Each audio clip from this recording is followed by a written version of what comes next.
नमस्कार, क्राइम तक देख रहे हैं आप। मैं हूं आपके साथ दीपक सिंह, ये मेरे साथी वर्णिता वाजपेयी। पिछले कुछ समय में आपने कुछ ऐसे मामले सुने होंगे जहां पहले प्यार की बातें कही जाती हैं, फिर शादी की कस्में दी जाती हैं और कुछ समय बाद ऐसी दर्दनाक मौत दी जाती है कि सुनने वालों की रोंगटे खड़े हो जाएं। राक्षसों और नर पिशाचों की कहानी आपने अक्सर सुनी होगी और आपको डर भी लगता होगा, लेकिन पिछले कुछ समय से जो जिस तरीके से न्यूज़ सामने आ रही है, आपको देख कर डर भी लगेगा। आप सहमेंगे भी कि किस तरीके से कातिल पहले लाश के टुकड़े करते हैं, उसे फेंकते हैं और गायब हो जाते हैं। पुलिस से बचने के लिए जो तरकीब लगाते हैं वो भी किसी से छिपी नहीं है। अब आफ्ताब का मामला ले लीजिए, आफ्ताब और श्रद्धा का मामला। पांडव नगर में एक बाप की 22 टुकड़े कर दिए जाते हैं और उसे भी फ्रिज में रखकर और धीरे धीरे कर पास के जंगल में फेंक दिया जाता है।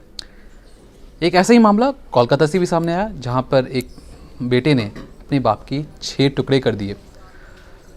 दरअसल कातिल अपने बाप के 6 टुकड़े करता गया, बाथरूम में ले जाकर उसने लाश रखी और छोटे छोटे टुकड़े करने के बाद उसे बगल के नाले में फेंकता हुआ सामने आया।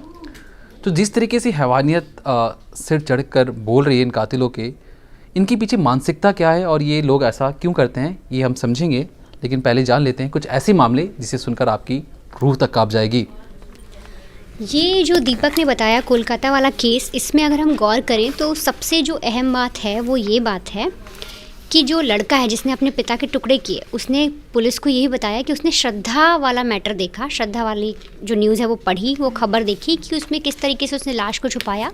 तो पुलिस से कहता है कि मैंने भी इसी तरह अपने पिता के टुकड़े कर दिए और फिर लाश को छुपाने की कोशिश की।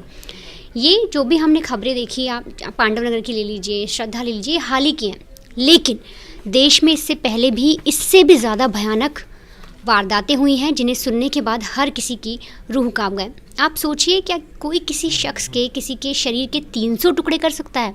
लेकिन ऐसा हुआ है नीरज ग्रोवर हत्याकांड में। साल 2008 की बात है। एक लव ट्रायंगल कह लीजिए, वैसा ही मामला है। नीरज एक लड़के का नाम है, मारिया है एक लड़की, और मैथ्यू।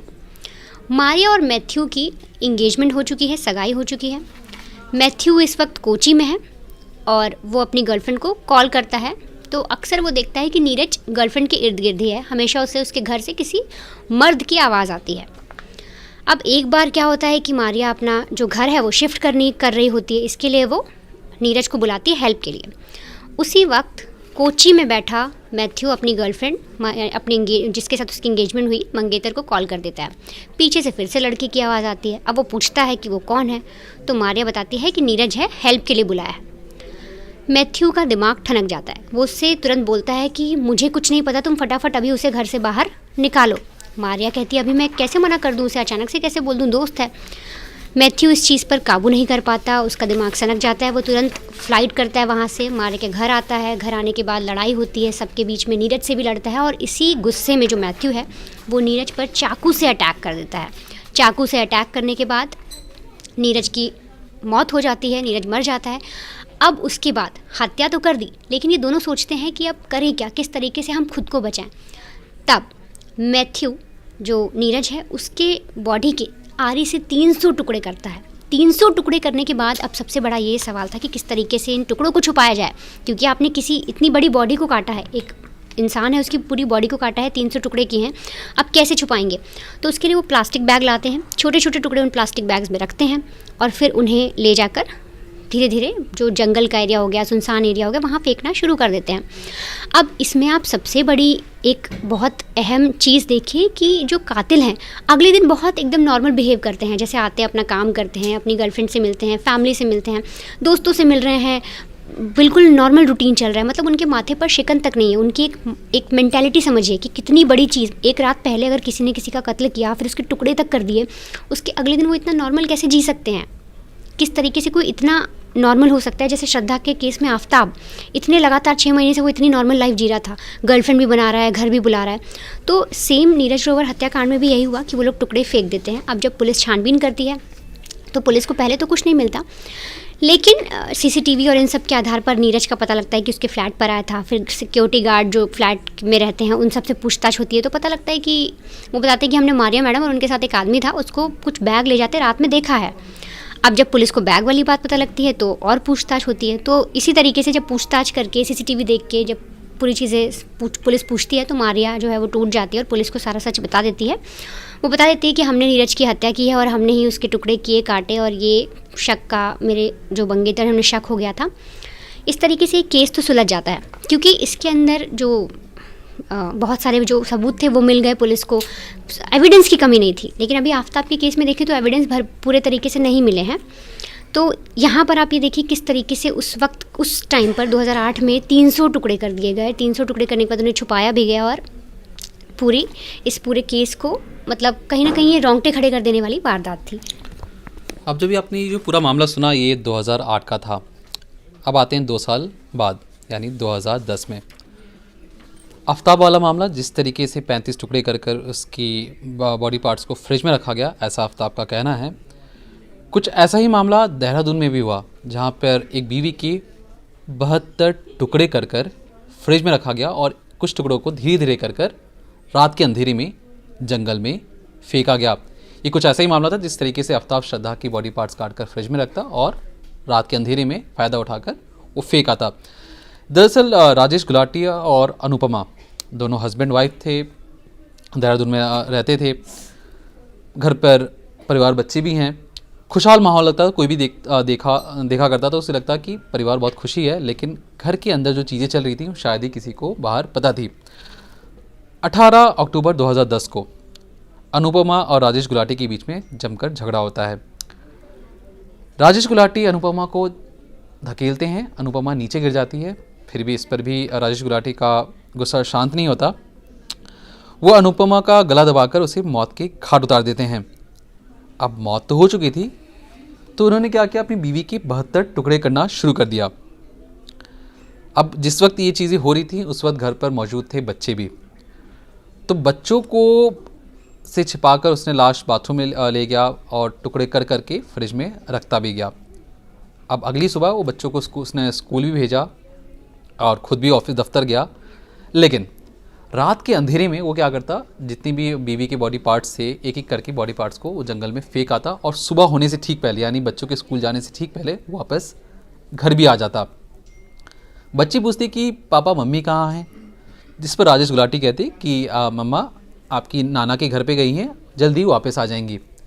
लेकिन बच्चों को नहीं पता था कि उनकी माँ के 72 टुकड़े कर दिए गए हैं और रोज़ उनके पिता या उनके बाप जाके जंगल में टुकड़े फेंक रहे हैं।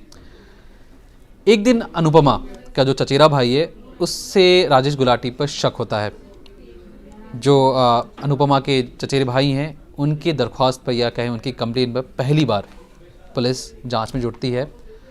हुआ यूँ कि राजेश गुलाटी फ्रिज में जो उन्होंने 72 टुकड़े रखे थे, निचला हिस्सा वो तो फेंक आए थे, ऊपर का हिस्सा अभी भी बचा हुआ था। जब पुलिस जांच के लिए पहुंचती है और देखती है कि फ्रिज के अंदर अभी भी कुछ हिस्से पड़े हैं, तब जाकर ये पूरा मामला सबके सामने आता है और पता लगता है कि एक पति ने, याद रखिए आज से 12 साल पहले की बात है, 18 अक्टूबर 2010 की बात है, एक पति ने अपनी बीवी के 72 टुकड़े किए, टुकड़ों को फ्रिज में रखा और एक एक टुकड़े को रात का अंधेरा का फ़ायदा उठाकर जंगल में फेंकता भी आया। बच्चे पूछते कि माँ कहाँ है, तो माँ कहते कि माँ आपके नाना के घर गई हैं, जल्दी आ जाएंगी। लेकिन वो तो भला हो अनुपमा के भाई का जिनकी कंप्लेन पर ये मामला उजागर हो सका। अब ये केसेस समझने के बाद जो मेरा खुद का एक सवाल है कि इस तरीके से लोगों का मतलब कोई किसी को काट रहा है, किसी के टुकड़े कर रहा है, उनके हाथ नहीं काँप रहे, इसका रीज़न क्या है? क्या हम लोगों के बीच में, हम जितने भी लोग हैं, अगर रिलेशनशिप है, हस्बैंड वाइफ का है, माँ बेटे का है, क्या जो रिश्ते हैं उनकी अहमियत कम हो गई है? आप एक चीज़ देखिए कि जितने भी अभी हमने केसेस डिस्कस किए वो सब पढ़े लिखे लोग हैं, अच्छी खासी पढ़ाई के। नीरज ग्रोवर वाला कांड ले लीजिए, गुलाटी फैमिली का कांड ले लीजिए, आफ्ताब श्रद्धा को देख लीजिए। इसके अलावा भी और भी ऐसे केसेस हैं। क्यों ऐसी चीज़ें हो रही है? क्या मानसिकता है लोगों की? क्यों इतने ज़्यादा हम गर्त में जा रहे हैं कि हमें रिलेशनशिप का कोई, यार अपने जो रिश्ते हैं उनका कोई भी अहमियत नहीं रहेगी? अगर मैं अपना पर्सनल ओपिनियन कहूँ, अपनी बात कहूँ, तो ये सिर्फ एक मर्डर नहीं है। अगर ये हत्या हो रही है तो ये हत्या नहीं है, ये कत्ल है प्यार का। यहाँ पर जो भरोसा है वो दम तोड़ रहा है लोगों का।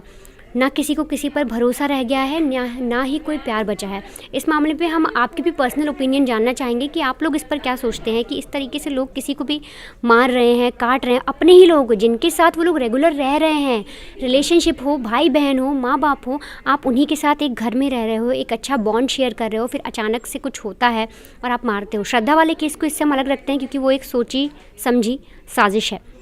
लेकिन जब इस तरीके की चीज़ें होती हैं, अचानक से किसी ने किसी को धक्का दिया, मर गया, फिर आप उसके बाद टुकड़े कर रहे हो, आखिर ये हिम्मत आ कहाँ से रही है? क्यों लोग इस तरीके की चीज़ें कर रहे हैं?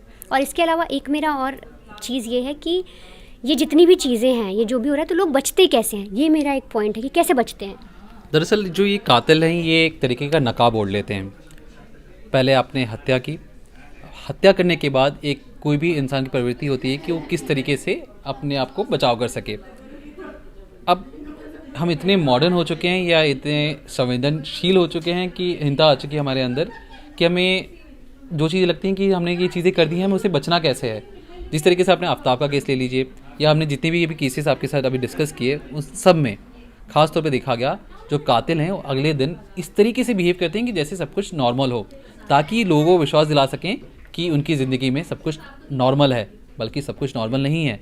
एक नकाब का चोला ओढ़ लिया गया है, जिसकी वजह से ये पूरी दुनिया को आपने दिखा सकते हैं कि हम बहुत अच्छी तरीके से रह रहे हैं, हमारी ज़िंदगी में कोई प्रॉब्लम नहीं है। लेकिन ये चाल कब तक सारी विफल ही रहती है कि अगर जब पुलिस सामने आती है। लेकिन सबसे बड़ा सवाल ये है कि जो आस पड़ोस के जितने भी लोग हैं या रिश्तेदार हैं, उनके सामने आप किस तरीके से इतना नॉर्मल बिहेव कर सकते हो। आपने किसी को मौत के घाट उतारा, आप उसके छोटे छोटे टुकड़े कर देते हैं। आप सोचिए रोज़ जाके आप उसके टुकड़े बाहर फेंक के आ रहे हैं जंगल में रोज़। ये एक दिन का मामला नहीं है। काटना, टुकड़े प्लास्टिक में रखना, उन प्लास्टिक को पॉलीथीन बैग ले जाकर रात के अंधेरे में फेंकना। पहले कहा जाता था कि लोगों को भूत प्रेत से डर लगता है और किसी को मौत की घाट उतारना ही सबसे बड़ी बात होती है। लेकिन कातिल इतने ज़्यादा शातिर हो चुके हैं कि उन्हें इन सब चीज़ों से फ़र्क नहीं पड़ता है। यहाँ तक कि शर्म भी नहीं आती। आप अगले दिन मर्डर करने के बाद जिस तरीके से इतनी नॉर्मल बिहेव करना, चैटे करना, या आफ्ताब वाले केस में लड़कियां तक उसके कमरे में आईं और तुरंत ही जिस तरीके से श्रद्धा को मारा, उसके कुछ दिनों बाद ही उसकी दूसरी गर्लफ्रेंड आई। यहाँ तक कि आफ्ताब ने अपनी ही गर्लफ्रेंड की अंगूठी या श्रद्धा की अंगूठी दूसरी गर्लफ्रेंड को दे भी दी।